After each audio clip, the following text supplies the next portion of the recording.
अगर भारत की कहानी को समझना हो तो उसके नदियों को समझना बहुत जरूरी है। सोचिए, सिंधु घाटी की पहली बस्तियों से लेकर आज के हमारे बड़े बड़े शहरों तक ये नदियां सिर्फ पानी का जरिया नहीं रही हैं, ये तो हमारी पूरी सभ्यता की जीवन रेखा, हमारी लाइफलाइन रही हैं। और देखिए, हमारे लिए नदियां सिर्फ जमीन पर बहता पानी तो है नहीं, ये तो हमारी पहचान का एक जीता जागता हिस्सा हैं। हम इन्हें माँ मानते हैं, देवी मानकर पूजते हैं। और ये मान्यता आज भी कितनी गहरी है कि इनके पवित्र जल में एक डुबकी सारे पाप धो देती है। लेकिन एक सवाल है, क्या भारत की सारी नदियां एक जैसी हैं? बिल्कुल नहीं। असल में भारत में दो बहुत अलग तरह के रिवर सिस्टम हैं। और इन्हें क्या चीज अलग करती है, चलिए आज इसी को समझते हैं। तो ये दो सिस्टम कौन से हैं? एक है हिमालयन रिवर सिस्टम और दूसरा है पेनिनसुला यानी प्रायद्वीपीय रिवर सिस्टम। अब नाम से ही थोड़ा अंदाजा लग जाता है ना। हिमालयी नदियां हिमालय से निकलती हैं और प्रायद्वीपीय नदियां पेनिनसुला यानी दक्षिणी पठार से। पर कहानी सिर्फ इतनी सी नहीं है, फर्क इससे कहीं ज्यादा गहरा है। आप इसे ऐसे समझ सकते हैं, हिमालयी नदियां मानो युवा और जोश से भरी हुई हैं, पहाड़ों को चीरकर गहरी वी शेप घाटियां बना देती हैं और समुद्र तक पहुंचते पहुंचते अपने साथ लाई मिट्टी से बड़े बड़े डेल्टा बना देती हैं। वहीं दूसरी तरफ प्रायद्वीपीय नदियां ज्यादा पुरानी, शांत और मैच्योर हैं। इनकी घाटियां चौड़ी और उथली होती हैं और ये समुद्र में मिलने पर या तो छोटे डेल्टा बनाती हैं या फिर बनाती हैं एस्चुरी, जहां नदी का मीठा पानी समंदर के खारे पानी से मिलता है। तो आज की हमारी चर्चा का फोकस इन्हीं प्रायद्वीपीय नदियों पर रहेगा। और चलिए सबसे पहले बात करते हैं उन नदियों की जो पश्चिम की तरफ बहती हैं और अरब सागर में जाकर मिल जाती हैं। और जब भी पश्चिम की ओर बहने वाली नदियों की बात होती है तो सबसे पहला नाम आता है नर्मदा का। नर्मदा अपने आप में बहुत खास है। ये कोई आम घाटी से नहीं बल्कि एक रिफ्ट वैली से होकर गुजरती है। मतलब इसके एक तरफ विंध्य पर्वत हैं और दूसरी तरफ सतपुड़ा, और नर्मदा इन दोनों के बीच से अपना रास्ता बनाती है। नर्मदा का एक और नाम रीवा भी है। ये मैकाल रेंज से निकलती है और फिर शुरू होता है इसका लगभग 1300 किलोमीटर लंबा सफर। इसी सफर में जबलपुर के पास ये मशहूर धुआंधार वाटरफॉल बनाती है जो देखने लायक होता है। और हाँ, सरदार सरोवर जैसा बड़ा हाइड्रो पावर प्रोजेक्ट भी इसी नदी की देन।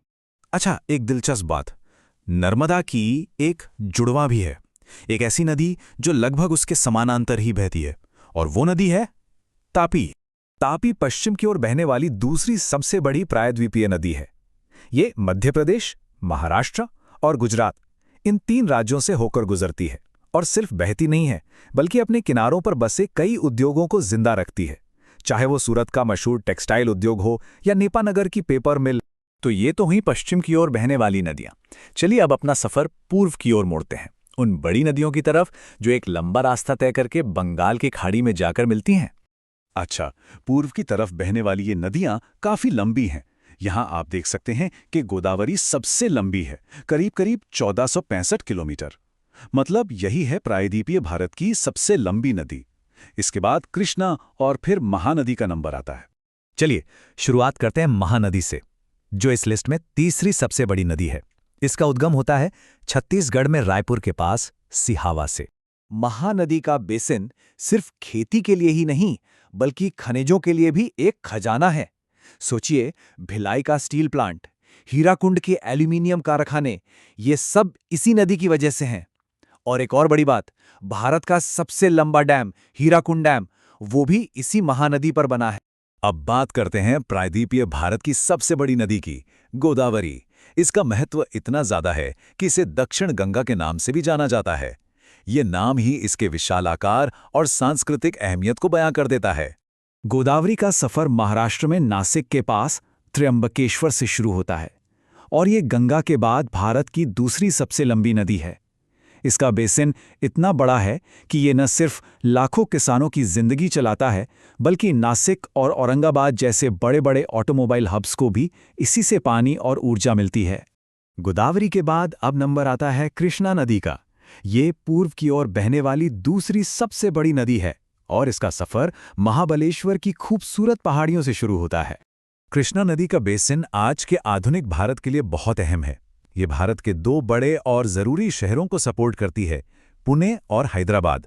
हैदराबाद जो हमारा बड़ा आईटी हब है और पुणे जो ऑटोमोबाइल, आईटी और एजुकेशन का सेंटर है। इन दोनों शहरों की लाइफलाइन है कृष्णा। और अब हमारी लिस्ट में आखिरी लेकिन बहुत ही अहम नदी है कावेरी। दक्षिण भारत में कावेरी को बेहद पवित्र माना जाता है। ये कर्नाटक की ब्रह्मगिरी पहाड़ियों से निकलती है और कर्नाटक और तमिलनाडु इन दोनों ही राज्यों के लिए किसी जीवनदायिनी से कम नहीं है। कावेरी का सफर भी काफी दिलचस्प है। ये अपने रास्ते में श्रीरंगपट्टण और शिवनासमुद्र जैसे नदी द्वीप बनाती है। भारत की सिलिकॉन वैली यानी बेंगलुरु शहर की पानी की जरूरतें भी कावेरी ही पूरी करती है और आखिर में बंगाल की खाड़ी में मिलने से ठीक पहले ये कई धाराओं में बढ़ जाती है। तो हमने एक एक करके कई नदियों की बात की, लेकिन इनकी असली ताकत इनके अकेले होने में नहीं बल्कि इनके सामूहिक प्रभाव में है। ये सभी नदियां मिलकर सच में हमारे देश की धमनियों यानी आर्टरीज की तरह काम करती हैं। हाँ, हमने पहले एक शब्द इस्तेमाल किया था, एस्चुएरी। तो ये क्या होता है? बहुत आसान शब्दों में ये वो जगह है जहां नदी का मीठा पानी समंदर के खारे पानी से मिलता है और ये जगह एक बहुत ही अनोखा इकोसिस्टम बनाती है। अब हो सकता है कि ये नदियां लंबाई में हिमालय की नदियों से छोटी लगे, पर इनके असर को कम मत आंकिएगा। आपको जानकर हैरानी होगी कि ये सारी प्रायद्वीपीय नदियां मिलकर भारत के कुल ड्रेनेज एरिया का लगभग 77% हिस्सा कवर करती हैं। सोचिए, देश का कितना बड़ा हिस्सा इन पर निर्भर है। तो कुल मिलाकर बात यह है कि ये प्राचीन नदियां ही हमारे आधुनिक भारत की बुनियाद हैं। इन्हीं से बने हाइड्रो इलेक्ट्रिक डैम हमारे घरों को रोशन करते हैं। इन्हीं के पानी से हमारे खेत हरे भरे रहते हैं। हमारे बड़े बड़े इंडस्ट्रियल सेंटर इन्हीं से चलते हैं और सबसे बढ़कर ये हमारी संस्कृति और आस्था का एक अटूट हिस्सा है। लेकिन ये सब हमें एक बहुत बड़े सवाल पर लाकर खड़ा कर देता है। जैसे जैसे हमारे देश की ज़रूरतें, हमारी पानी और ऊर्जा की मांग बढ़ रही है, हम ये कैसे सुनिश्चित करेंगे कि हमारी ये प्राचीन जीवन रेखाएं, ये नदियां हमेशा ऐसे ही बहती रहें, हमेशा फलती फूलती रहें? ये शायद आने वाले समय की सबसे बड़ी चुनौतियों में से एक है।